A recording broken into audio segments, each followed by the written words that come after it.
Hello and welcome to Matt Loves Eurovision. This is my Eurovision 2023 semi-final one reflections. Please do click on the subscribe button, ring that notification bell and like, share and comment below. So this is just really a quick video just to kind of talk through how, well, as it is for me at the moment, yesterday went with the first semi-final of Eurovision 2023. I had sort of the immense luck to be at the family show, which is the kind of afternoon dress rehearsal. I've only ever been to Lisbon before in terms of going to a Eurovision, so this was so it's not as though I've been to lots of different ones, but it was just amazing. The venue, the staging, the stage just beautiful, and the lights and the LEDs just looked spectacular, and it was and to coin a phrase, an amazing show. It was. We know semi-final one is full of high quality, a really good mix of genres, and that indeed proved the case. There was it's a real shame, and obviously we watched the live show kind of later on sort of in the evening. I remember thinking it's just going to be such a shame to send the 5 of these acts won't get through, because they really was spectacular. I think standout for me really was the interval. Well, it was the opening, which was beautiful with the English boy and the Ukrainian girl, and that interval act with Rebecca Ferguson and Alyosha. Alyosha, of course, he represented Ukraine some years ago, telling the story of what's happened to her and so many Ukrainians since the start of the war. It was super emotional. I remember tearing up actually when I was in the arena, and tearing up again when I watched it on screen. And I think most of the things I've seen, the feedback, comments I've seen, that was a really impactful interval performance. So really lovely, and I think I hope that will stick with people for many years to come, because it was really a beautiful one. In terms of just how predictions went, I think although I was a bit cagey on those last 2 or 3, I think largely the songs that I expected to go through did go through. I think the only one where I probably might have expected slightly different would be swapping Switzerland and perhaps Netherlands round. I think if it was going to have one of those ballads going through, I thought it might have been more Netherlands potentially, but yeah, he did. I mean, Switzerland did a very good staging. He's got a really excellent live vocal, undoubtedly. I'm less keen on the song itself, but I can see why. It's a quality product, so I can see why that went through. Obviously, some of the obvious ones went through: Sweden, Israel, Finland, as you might expect. Finland is a spectacular live, as you might expect. I love it.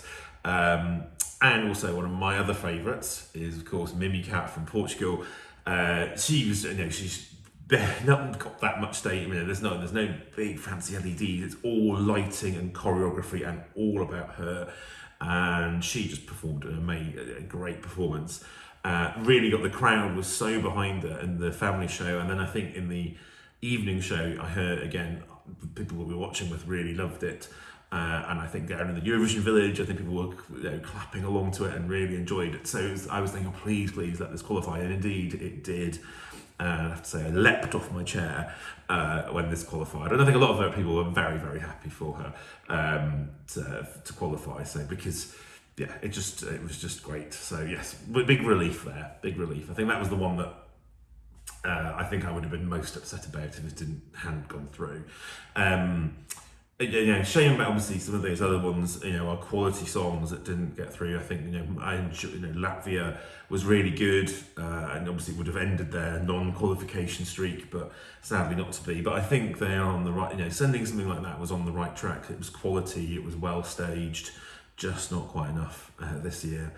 And obviously sad about Malta. They were lovely guys, really a lot of fun, lots of really fun concepts there. But congratulations to Croatia, who break their non-qualification streak. So people did get Croatia in the end, and they are a lot of fun, and I'm glad to see that people kind of appreciate them as well. It's going to be interesting though how the producers are going to do the running order for the grand final, because we've already got a lot of at going in the first half. The three big favourites, which are of course Sweden, Finland and France, are all in the first half, plus Spain, plus Italy, and now we have, and Portugal are also in the first half, as is Switzerland.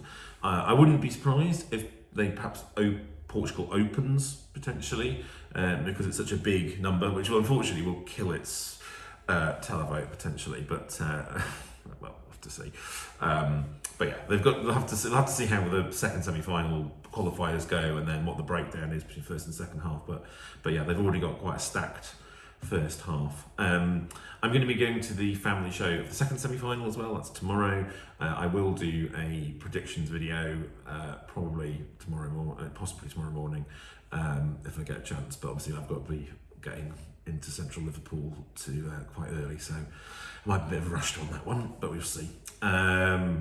And yeah, and I'll be carrying on doing kind of reviews of, you know, my reflections on that semi-final, and then doing a grand final preview. But suffice to say, I'm feeling a little bit delicate this morning.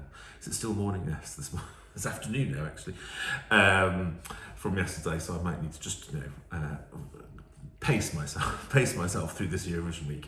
But I hope, let me know what you thought of the show and what you thought about the qualifiers. Did you enjoy it?